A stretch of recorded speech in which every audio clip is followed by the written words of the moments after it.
Berjumpa lagi dengan saya, Rudi Susanto Sipahutar, guru PKN di SMP Negeri 1, Kota Sibolga.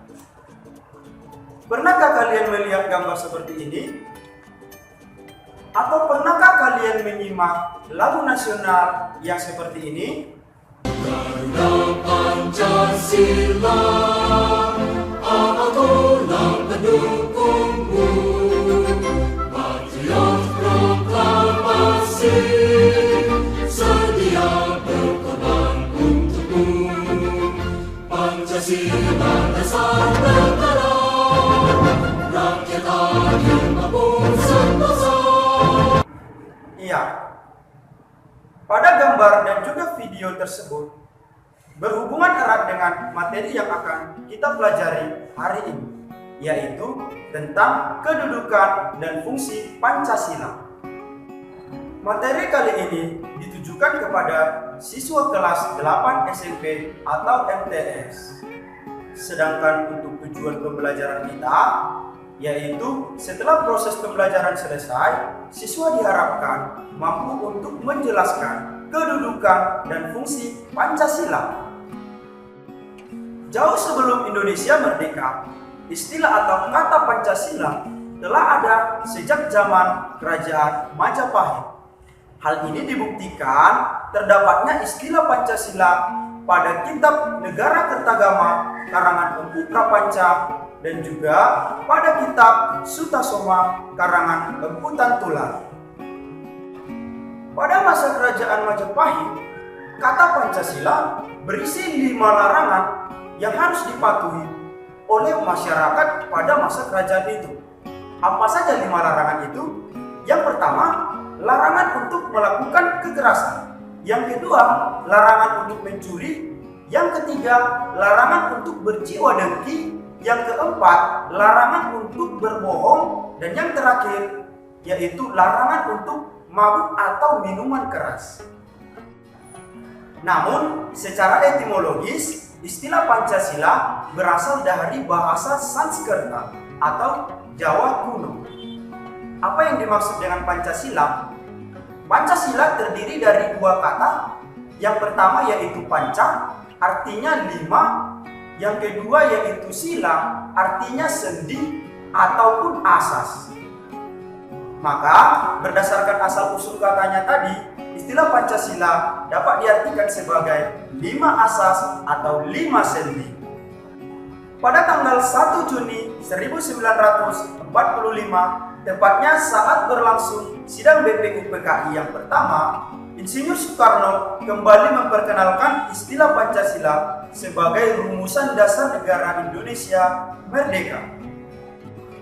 Puncaknya yaitu pada tanggal 18 Agustus pada sidang PPKI yang pertama, Pancasila disahkan atau diresmikan sebagai dasar negara Indonesia merdeka.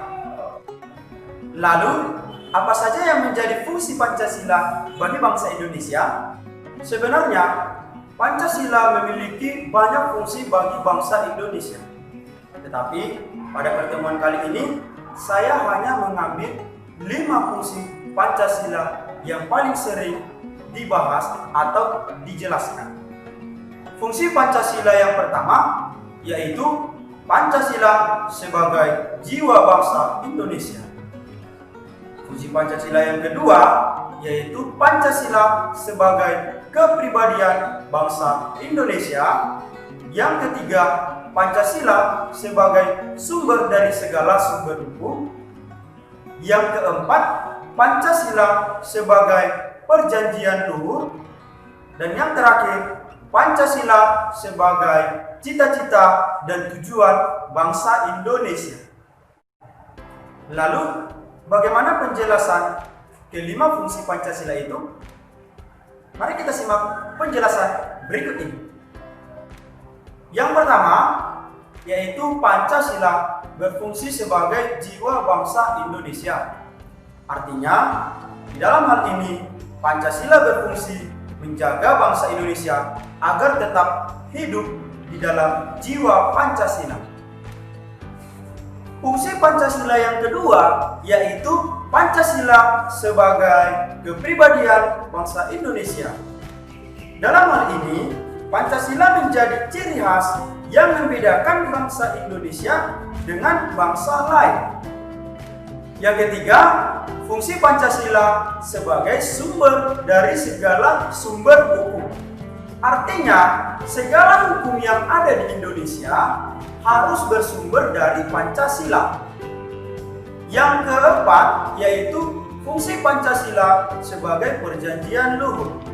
Artinya, dalam hal ini, Pancasila berfungsi atau lahir dari kesepakatan bersama oleh rakyat yang pada saat itu diwakilkan oleh PPKI. Dan yang terakhir, yaitu fungsi Pancasila sebagai cita-cita dan tujuan. Di dalam hal ini, Pancasila memiliki fungsi, yaitu Pancasila dijadikan sebagai dasar dalam mencapai masyarakat yang adil dan makmur. Demikianlah penjelasan mengenai fungsi Pancasila bagi bangsa Indonesia.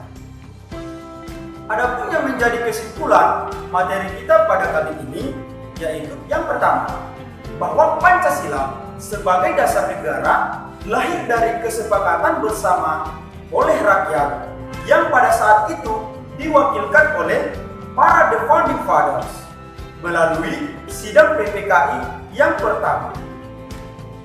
Kesimpulan yang kedua, yaitu Pancasila pada dasarnya memiliki banyak fungsi bagi bangsa Indonesia.